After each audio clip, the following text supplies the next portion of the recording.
hábitos a Covid trouxe para o seu dia a dia? Alguma coisa certamente mudou.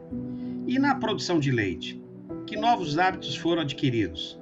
O que deverá ficar depois que a pandemia passar? No programa de hoje nós vamos conversar sobre biosseguridade e sobre as mudanças no modo de produzir leite no Brasil. Por isso nós vamos direto para o negócio leite.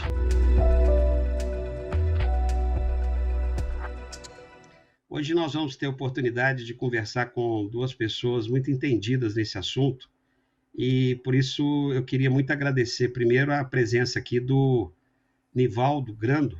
Muito obrigado por ter vindo aqui hoje, Nivaldo. Eu que agradeço o convite, é um prazer estar dividindo esse espaço com você e com o nosso amigo Bruno. Pois é, e estamos aqui também com o Bruno Carvalho. Bruno, muito obrigado por ter vindo. Olá, obrigado pelo convite, um prazer. Bom, a gente sempre começa esse programa aqui pedindo para as pessoas se apresentarem. E, Nivaldo, queria que você falasse um pouco sobre você. Queremos conhecer um pouco sobre a sua trajetória. Bom, Paulo, eu sou engenheiro agrônomo de formação, me formei na Exalc em 2006. De lá para cá, trabalhei na área de produção, numa propriedade agrícola em Minas Gerais, então do lado de dentro da porteira, muito voltada para a produção de soja, milho, café e batata. Depois tive a oportunidade de ir para a área comercial, e aí já em multinacional, para o lançamento de biotecnologia, voltada à semente de milho e sorgo no Brasil. E há 3 anos venho liderando, aí nesse novo projeto, a área de grandes animais aqui para Boehringer Ingelheim. Então, a gente vem buscando aprender com o produtor, a gente vem buscando ouvir o que é feito dentro da porteira, trazer os ensinamentos de fora, não só da porteira, mas do país, ou até mesmo aquilo que a gente consegue gerar aqui dentro do país, né, para que o pecuarista tenha aí o melhor proveito e o melhor resultado no seu dia a dia. E pelo visto também você tem filhas ou filha. Estou vendo seu cenário aí. Tenho. É isso aí, eu sou casado com a Mariane há 13 anos, sou pai da Maria Eduarda, que está com 11, da Valentina de 8, e nessa nova fase, né, podendo desfrutar um pouco mais do tempo com elas em casa, a gente que sempre viajou muito, sempre teve pegando avião, rompendo estrada aí pelo Brasil, agora podendo também desfrutar um pouco aqui do dia a dia com elas em casa. Pelo menos um lado positivo, né, Nivaldo? E eu também queria conhecer um pouco, todos nós queremos conhecer um pouco o Bruno Carvalho. Bruno, quem é Bruno Carvalho? Eu sou veterinário, sou pesquisador da Embrapa desde 2010 e há cerca de pouco mais de 2 anos estou na chefia de transferência de tecnologia, que é a área de relacionamento com o setor produtivo, de negócio aqui da Embrapa Gado de Leite. Sou também produtor de leite, minha família tem uma fazenda perto de Belo Horizonte, esposo da Fabiana e pai da Lívia. Muito bom. Então, eu primeiro estou surpreso, eu não sabia que o Nivaldo era agrônomo, eu imaginei que ele fosse veterinário. Mas eu normalmente peço o pessoal para contar causos aqui, eu vou começar o programa contando um caos, ou 2 em sequência. Coisa de 40 anos atrás, um amigo de infância começou a namorar uma japonesa, acabou casando com ela, fui padrinho de casamento, foi o primeiro casal que me escolheu como padrinho de casamento. E uma das coisas que eu aprendi lá convivendo com eles é que eu tinha que chegar na casa deles e tirar o sapato, sabe? E aquilo lá era exótico para mim, só funcionava ali. 20 anos depois, em Ijuí, mais ou menos nessa época, em 2001, eu, chegando numa propriedade, um frio danado, 1 grau, eu entrei na casa do produtor, ele me recebeu, eu entrei, logo depois ele veio, e aí ele calçou o chinelo. E aí veio também um produtor, na época era da Parmalat, e ele também calçou o chinelo, e eu vi que eu fui o único que não tirei o sapato. E os gaúchos, então, há 20 anos atrás, pelo menos, já tinham o hábito milenar dos japoneses de não entrar em casa com sapato. E agora eu acho que todos nós adquirimos esse belo hábito, né, que eu espero que fique para pós-pandemia. Então, todos nós adquirimos hábitos sanitários interessantes. Estamos lavando a mão com muito mais frequência, não é só quando a gente vai fazer refeição ou vai ao banheiro e coisa e tal. E eu queria perguntar para o Bruno, ele falou que é produtor de leite. Ô Bruno, o que mudou em termos de produção? Mudou alguma coisa ou ficou tudo igual? Paulo, a fazenda de leite que tem uma rotina de ordenha, você precisa muito de que o funcionário esteja ali presente. Então, imagina você ter uma turma de ordenha que vem adoecer. É muito difícil você fazer essa reposição, ter alguém para repor escala. Então, a preocupação de entrar uma doença igual a Covid na fazenda é muito grande. Então, a gente fez isso, a gente vê os produtores também restringindo muito a questão de visita na fazenda, o que pode ser resolvido por telefone, por chamada de vídeo sendo resolvido. Muita coisa passou para entrega, então as pessoas iam em lojas fazer compra, o pessoal começou a usar mais o e-commerce, né? que não é tão difundido no Brasil, mas a gente vê que aumentou as compras na internet, os negócios pelo WhatsApp. Isso evoluiu num sentido de controlar o fluxo de visitantes, o número de pessoas que estão entrando na fazenda, para evitar que a Covid entre dentro da propriedade. Eu percebo, Orivaldo, que os produtores começam a ligar lá para a Embrapa e querendo mudar, querendo adotar protocolos, mas não sabem bem o que fazer. É claro que os maiores já têm isso muito claro. Eu me lembro até os debates que nós tivemos logo nos primeiros dias de Covid, lá em março. E nós ficamos muito surpresos e favoravelmente surpresos quando no ano passado ainda, vocês da Boehringer nos procuraram e querendo conversar sobre isso. Eu queria que você falasse dessa parceria, porque tem tudo a ver com esse momento de pandemia e pós-pandemia, porque a gente acha que algumas mudanças estão vindo para ficar. Sem dúvida alguma, né, Paulo? Assim como o Bruno trouxe, nós também precisamos, né, nos adaptar a esse período.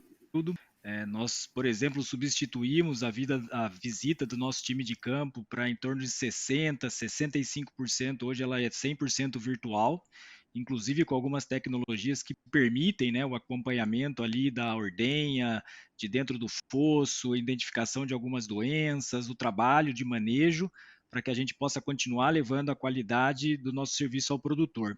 E nesse momento, a gente vinha estudando o que a gente chama de jornada ao pecuarista e tentando aprofundar quais eram as principais dores ali do pecuarista de leite.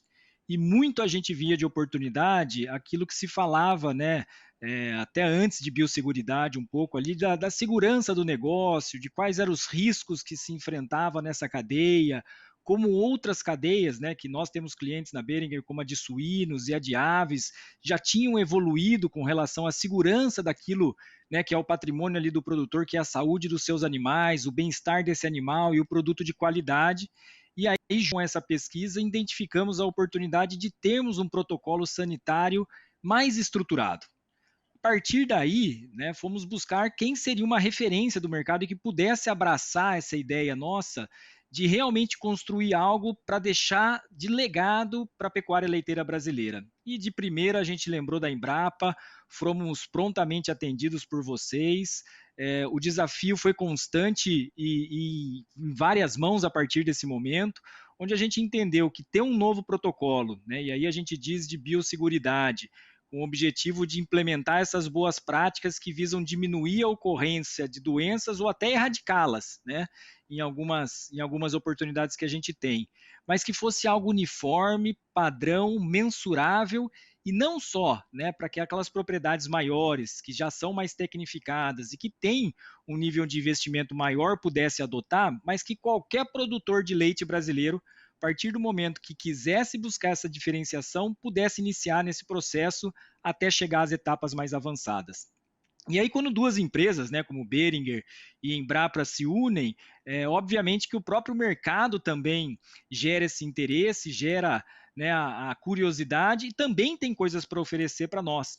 E aí buscamos essa parceria através de duas grandes propriedades do Brasil, né, o Grupo Colorado e a Santa Luzia, onde nós pudemos, junto com esses grupos, né, então trabalhar nas necessidades reais ali da ponta, mais o que a gente tem, né, de tecnologia, de informação, de dados dentro da Embrapa para criar valor, além dos conhecimentos que a Boehringer traz em mais de 100 anos aí, trabalhando com a saúde humana e animal.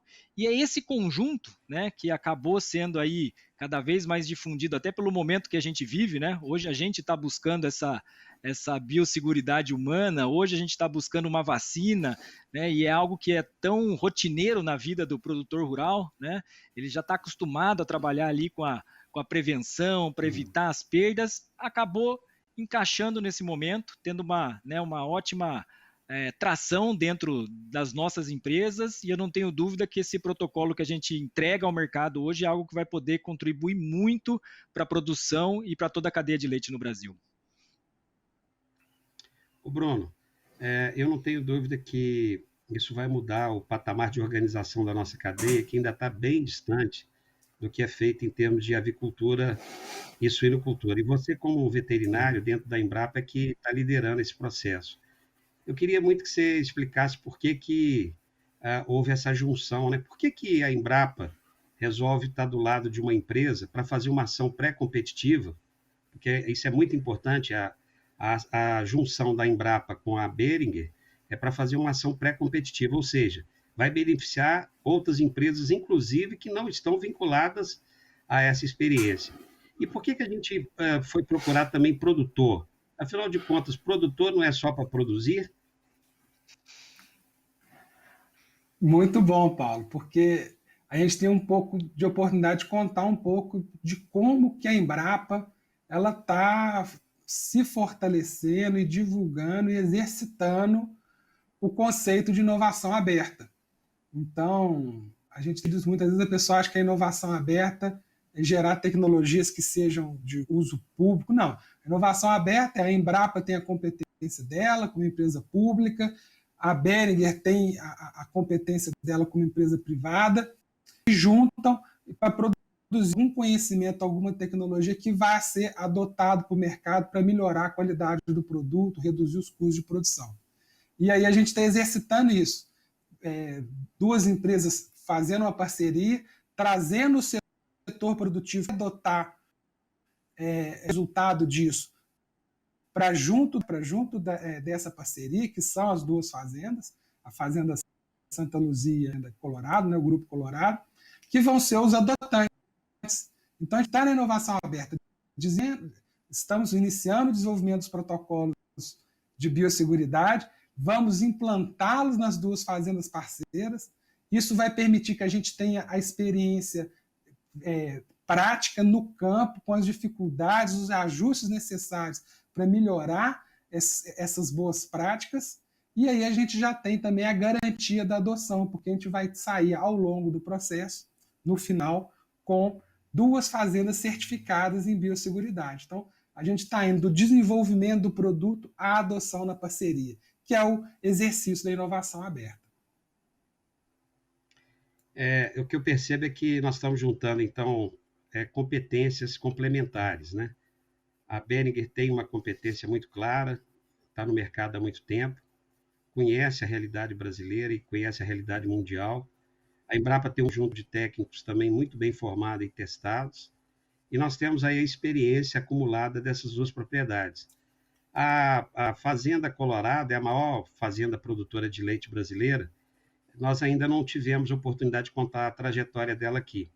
Mas a Fazenda Santa Luzia, eu até vou contar o terceiro caos.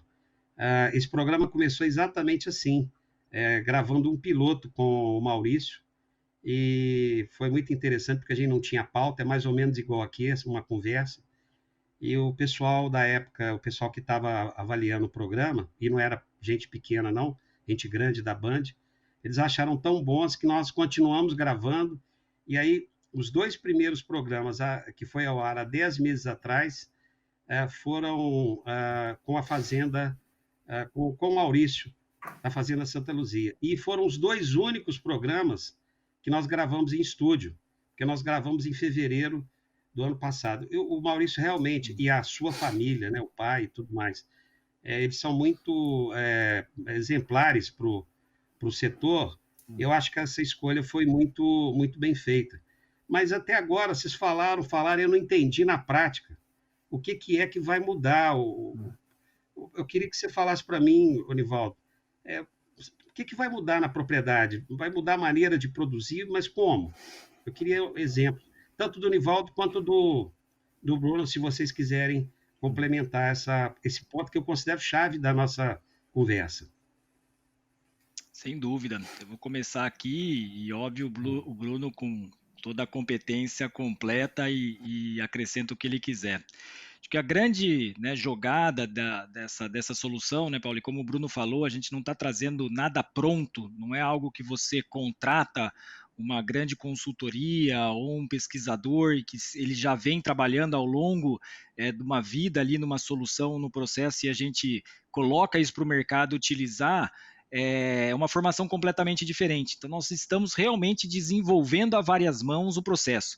E esse processo partiu, então, de uma base de análise do que é feito hoje. Então, quais são as boas práticas que a gente já tem e que a gente deve permanecer com elas e valorizar? Quais são as boas práticas que nós devemos introduzir e que têm uma alta necessidade, um alto risco para a propriedade? Ou seja, seriam aquelas práticas que precisam obrigatoriamente já serem implementadas num primeiro momento, porque podem trazer um risco endêmico muito alto, e quais são práticas que devem ser implementadas, mas teriam uma curva maior para que a gente pudesse chegar até lá.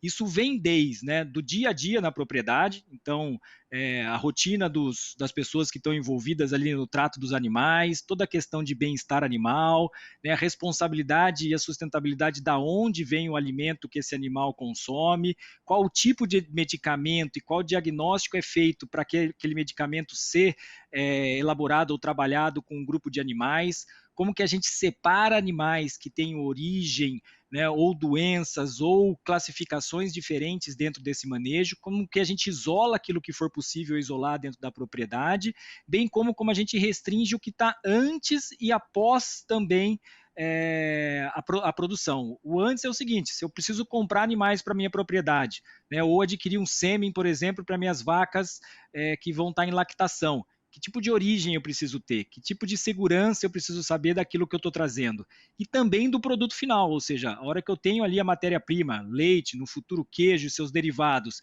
que possam vir a assumir esse selo e ter uma diferenciação ali na gôndola do supermercado, nos nossos consumidores, o que esse leite precisa levar de segurança. Então, parte realmente de uma análise muito crítica, de uma análise muito cuidadosa, mas extremamente técnica e baseada aquilo que a gente tem de mais difundido pela Embrapa.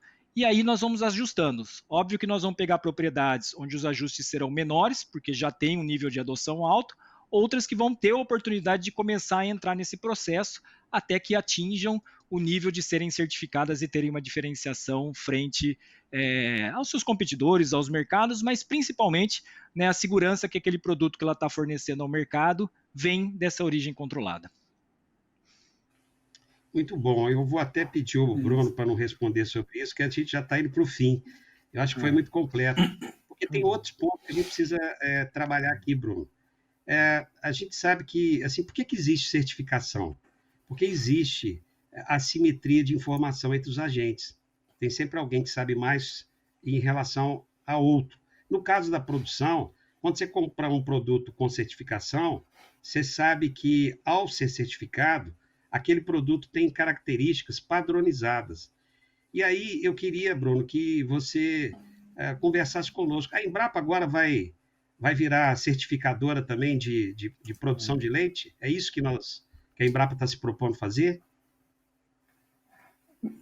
Ô Paulo, o objetivo não é que a Embrapa seja a certificadora ou a empresa que vai lá certificar. Hoje já existe no Brasil empresas especializadas com alto nível de qualidade prestando esse serviço.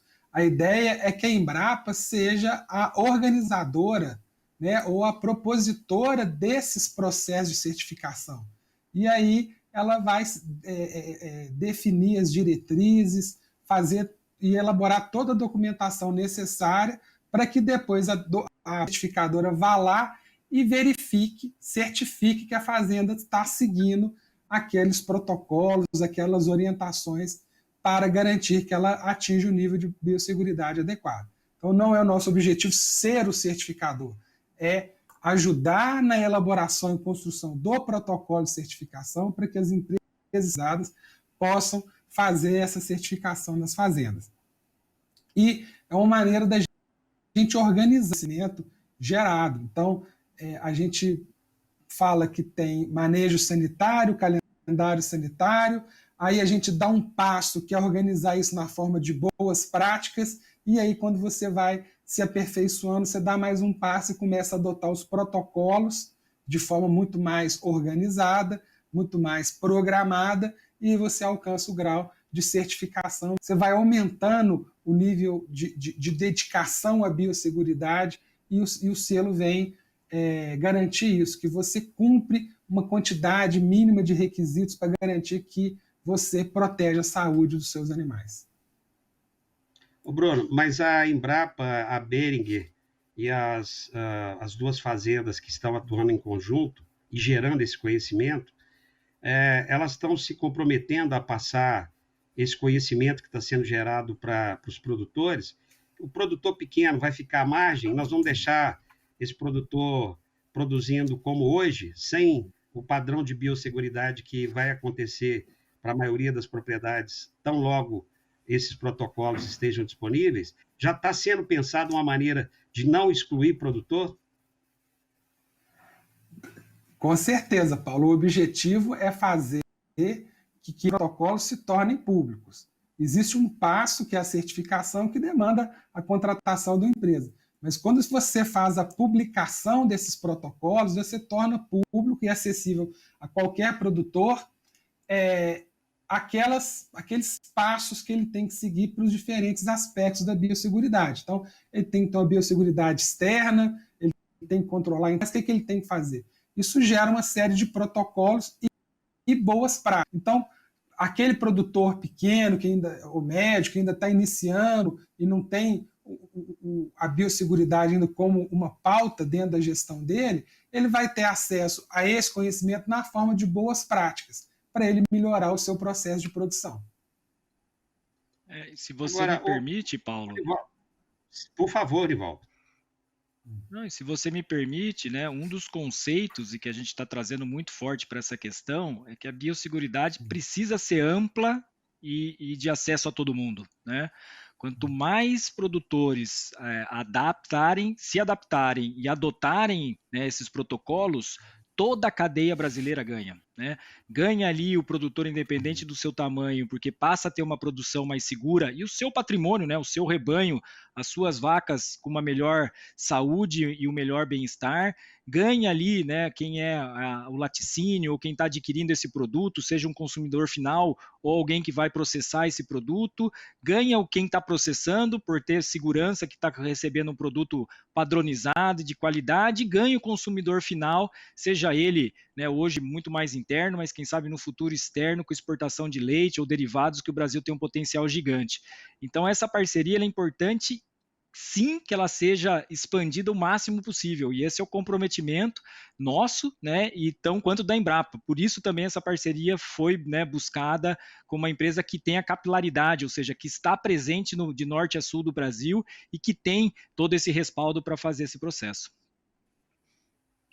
Nivaldo, o programa infelizmente acabou, mas eu preciso deixar registrado aqui esse lado inovador que essa experiência vai trazer para o Brasil. Primeiro, essa preocupação da gente estar focado aí num alimento totalmente seguro. É claro que a gente tem outros processos de certificação, mas esse tem uma característica muito clara de biosseguridade. Segundo, juntando competências que não é comum no Brasil, nós estamos juntando aqui uma empresa com a Embrapa e com os produtores, cada um tendo algo a aprender e algo a ensinar.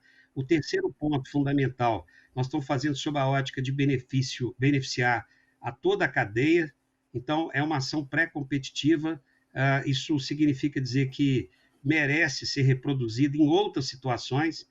Eu vejo muito pouca ação pré-competitiva acontecendo no Brasil e por isso fica mais caro para todo mundo. Mas o quarto ponto que eu considero mais diferencial de tudo que nós estamos fazendo é que alguma coisa de legado Covid está nos deixando. Está nos deixando o compromisso de fazer uma cadeia mais limpa e aí caminhando com toda certeza para o compromisso ambiental, social e de governança, que é o que todas as empresas começam a se preparar para esse novo desafio. Queria agradecer demais a vinda de vocês aqui, esse momento histórico, nós estamos terminando o mês de abril, a situação de Covid ainda está brava, mas uma hora vai passar, e é assim que acontece. Antes das coisas passarem, da dor passar, a gente já está pensando no pós-Covid, e o pós-Covid é uma sinalização clara que nós estamos dando.